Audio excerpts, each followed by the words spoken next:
అండి, హలో. ఇది వచ్చేసి డ్రై చికెన్.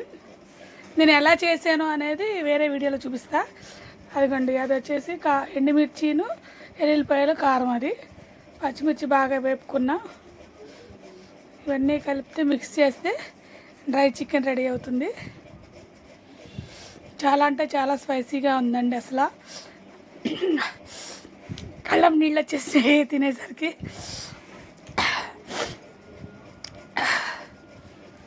అది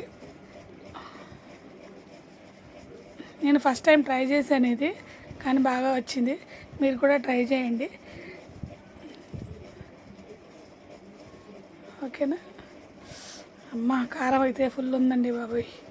పచ్చిమిర్చికి ఎండుమిర్చికి కారం వస్తుంది.